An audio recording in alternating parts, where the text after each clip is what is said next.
Subway Takes has been all over my TikTok feed, and people have asked me to react to the medical ones. Let's get started. Back checking Subway Takes. Beep-whoop. So what's your take? Dogs should have to wear shoes. 100% agree. At home as well? I have questions here because, first of all, my dogs are huge. They're probably gonna wear toddler-sized shoes. Tracking around the sidewalk, the roads, and they come into your house, they get on your bed, they're kissing your face after they've been kissing.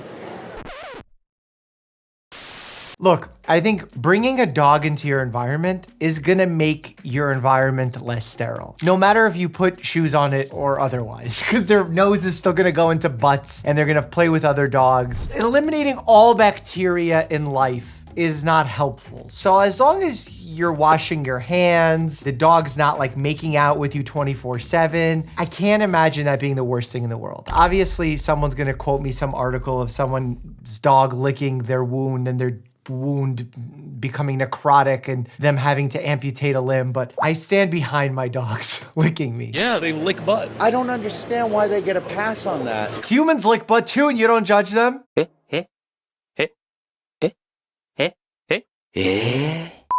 You know, like when you're in a movie theater and you lean back and you put your head on the thing, that's someone else's head grease. I think we need to talk about someone being germophobic here. You're then taking into your house, putting on your pillow that you're then putting your I'm face. not so worried about head germs. You should be. Are you a bit of a germaphobe? I'm not a big germaphobe. It sounds like he is, given the fact that he's worried about pets mingling with other pets and then touching a headpiece that someone... How do you go to the gym? Yes, they have those wipes, the antibacterial wipes, but I would say 50% use on average. I'm curious what you see in the gym. What about your butt? These pants are dead to me now. They're done. Yeah. Does he buy new pants daily? Well, that's why, like, for example, I never, if I've come home from a flight or I sat on the subway, I will never, in that outfit, go and lay in my bed. That's a line I do not cross. Do you think that you should wash your hands before you pee or after you pee? Definitely before. I'm learning so much. It's a bold strategy, Cotton. Let's see if it pays off for him. Yeah. Well, it's not dirty. These are dirty.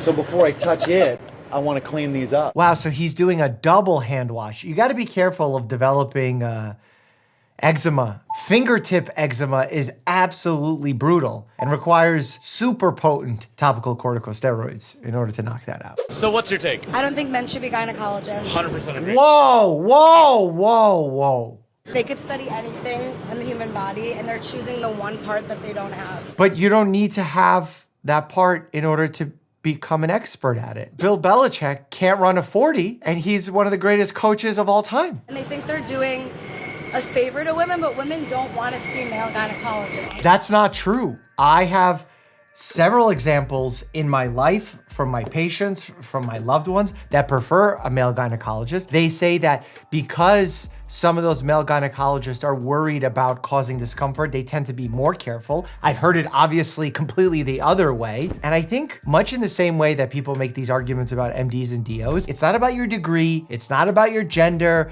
it's about whether or not you're a good doctor. And also, they're not choosing a body part necessarily. What if they just love delivering babies? Bringing a child into the world is pretty amazing. So what's your take? I don't think that shoes are designed to fit your feet. 100% disagree. 100% agree. Most shoes are terrible for your feet. Whether it's the pump bump caused by heels, bunions by tight toe boxes. It's a wild world out there for feet. Shoes are not designed to fit your feet, and the ones that do are ugly as What do you mean they're not designed to fit your feet? This is the thing. So I got a corn on my foot. Let's see it.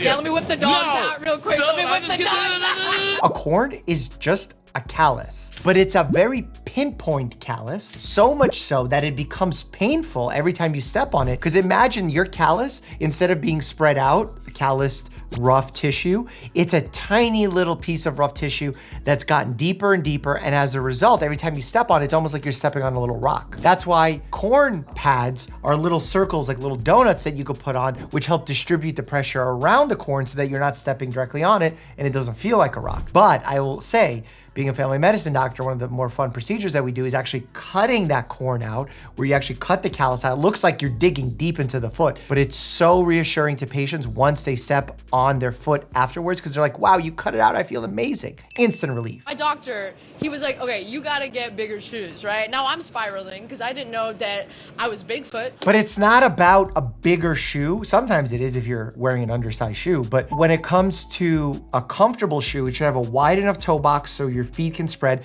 And by the way, those yoga toe things, wow, they feel good at night. Wow, I love them. If someone wants to hit me with an endorsement for yoga toes, I'm so game. And toe physical therapy, very underrated. Try picking up a towel with your toes. Learn to pick one toe up, one toe down. There's all sorts of physical therapy you could do for your toes. So now I'm on Reddit trying to find a shoe that fits, right? Why is the only thing I'm thinking while they're talking is what's my rating on WikiFeet? Excuse me, what the actual I can't believe I'm searching Dr. Mike Feet. Rating is 4.94 stars. Who is another famous YouTuber or doctor that we can look up their feet? Mr. Beast? 4.99. Dang. Beats me in subs and in WikiFeet. You go, Jimmy. So what's your take? Air travel should be treated like surgery. Just let me go to sleep in my bed, put me down, and let me wake up in Hawaii. Oh. An anesthesiologist coming to my house, putting me in an IV, putting me down, then picking up my unconscious body, putting it on a flight, and then I get to wake up in New York. I never want to fly from LA to New York again. I like it. You know the sad part about this? A lot of people do treat air travel this way with benzodiazepine, Xanax. They say they have a fear of flying, but really they just want to be knocked out so they don't remember any of the experience. Patients come to me a lot and they'll say, can I get a Xanax for this flight? You don't have a fear of flying. I know you. I'm your primary doctor. You can't lie to me. So what's your take? Smoking is actually okay for you, 100% disagree. provided you walk a lot. All right, this is Gundry V2 over here. I believe Gundry made this claim on my show. Can you imagine going on another doctor's show with another cardiologist present and saying something like, the pro-inflammatory of smoking can be countered by a high polyphenol diet? if you eat a lot of antioxidants, it's possible that removes the negative impact of smoking. The reduction of smoking has been the most amazing thing that we've done for public health since antibiotics, since vaccines, since sanitation, since clean water. So you think that you can smoke cigarettes as long as you're walking? I'm living proof of it. No, we don't use outliers to set the rules. That is the surefire way to make a mistake. I've been smoking for over 60 years now. And I've done marathons. I did my first marathon when I was 59 years old. And think about how much better you would have performed that marathon had you not smoked. I don't have any cancer problems. I did. I had colon cancer, but I didn't get that from smoking cigarettes. Yeah, you did, champ. So what's your take? Skincare doesn't work. Just drink water. 100% agree. Come on. This is, I'll venture to say, an entitled take from someone who has genetically great skin, who has no issues, no acne, no dryness, no eczema. And they say, oh, why do you need a specific serum for your rosacea? Beauty supply stores should just have a giant water fountain. That would be nice. You know, it's kind of funny because Bioderma's main product is micellar water. So they kind of do have water. They are incentivized to make you dehydrated.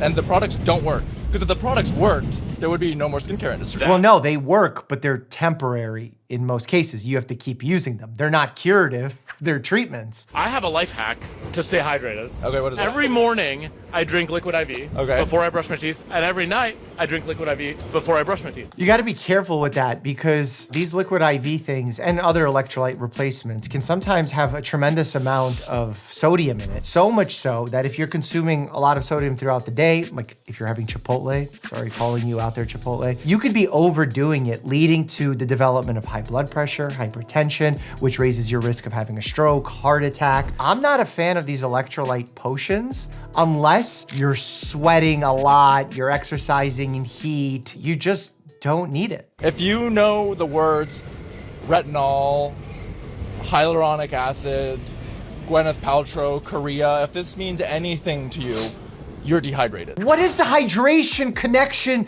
to the skincare? I'm trying my best to find the middle ground here. Some of the ingredients he just mentioned actually allow water to be more plumping in the areas within your face. So hydration and skincare products go together. In fact, hydration is tricky because if you come out of the shower and you took a really hot shower and you leave the water and you let it air dry, that can overly dry your skin, making it feel dehydrated. If we were to do Subway Takes 2040, 15 years from now, would this gentleman say the same?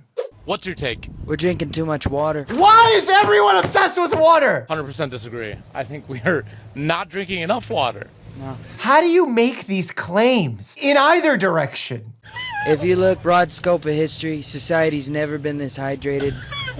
Things have never been worse. Okay, there is a correlation between how much water we're drinking and how bad things have gotten, maybe. See, this is the problem when people say I'm over medicalizing this, but when people say things have gotten worse, they see chronic health diseases got worse, and they're forgetting that our acute disease care has gotten so good that we're pushing people along to live longer lives, but because we're allowing them to survive these acute insults of having heart attacks, strokes, and we're preventing them from dying, they develop chronic health problems. So our actual mortality has gone down, but our chronic health problems went up. Cancer's up.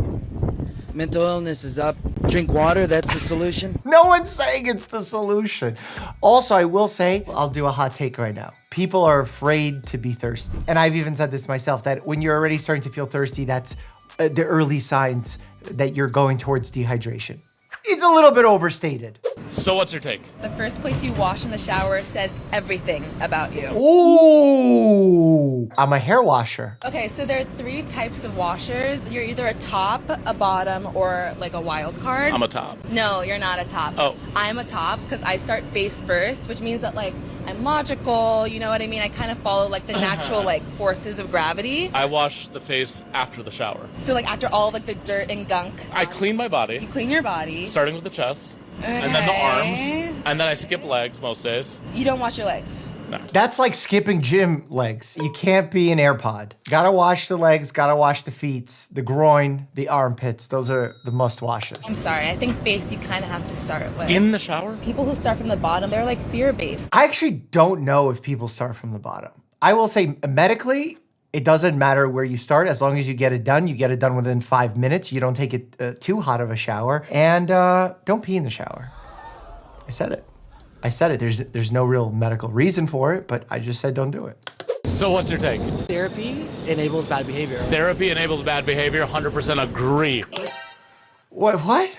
To be honest with you, because when you think about it, a therapist, you're paying them to support you. Yeah. So whatever you say, they're going to go and be like, yes, if that's what you feel you need to do that. That's not what therapy is. I would call that a misunderstanding or misrepresentation of what therapy is. Therapy is a way for you to take a deeper look inside as to why you're doing certain activities, why you're having certain thoughts or feelings, potentially flagging bad behaviors, avenues by which you can change those behaviors, figuring out how to have healthier relationships with family, with friends, at work. They're not going to be like, no, but don't do that. Because then you'll stop going.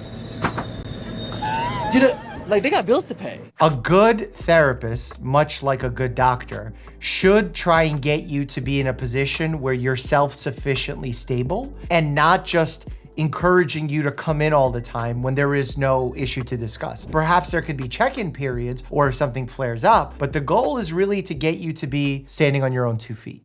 So what's your take? People who walk through TSA barefoot should be banned from travel and sent home. 100% agree. If you walk through TSA with no socks on, crazy. You should go to maybe jail. Immediate jail. This is like a person who's flying in sandals and they make them take their sandals off. What were they supposed to do? Magically appear with socks? I mean, it's definitely not a good idea. That's pathogen heaven. If there was a nightclub, if there was a pop-in location for germs to go, like from Osmosis Jones, it would be the TSA plank. You know those little yellow footprints that they make you stand on? There's a lot of bacteria. There's a lot of fungi. You can get athlete's foot. And you know, you could also get plantar warts. Those are infectious. A lot of times they're caused by viruses. So what's your take? I think we should be more curious about our bodies. 100% disagree. What's going on in there? I don't know. I don't care.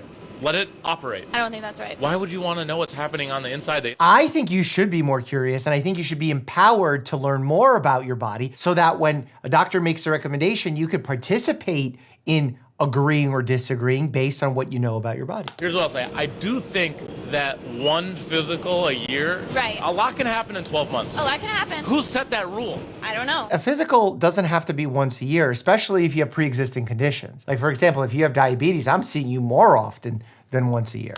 So what's your take? I think that people should be allowed to share underwear. 100% disagree. That is insanity.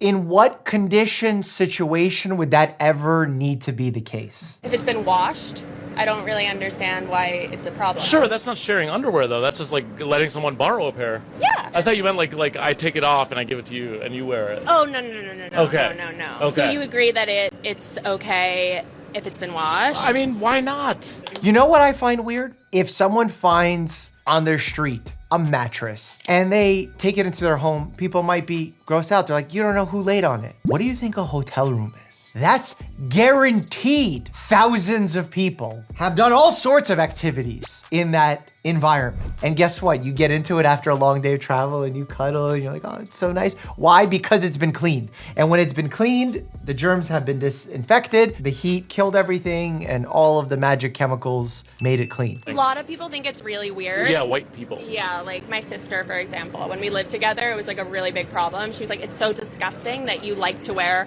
other people's underwear. Liking to wear other people's underwear and borrowing someone are two non-comparable same things. I don't like to wear it. I just don't have enough. It's very simple to buy new underwear. You could even make your own, I bet. I never seem to have enough. Well, how many pairs of underwear do you have? I actually ran around the streets of New York City asking people this very question. Click here to check it out. And as always, stay happy and healthy.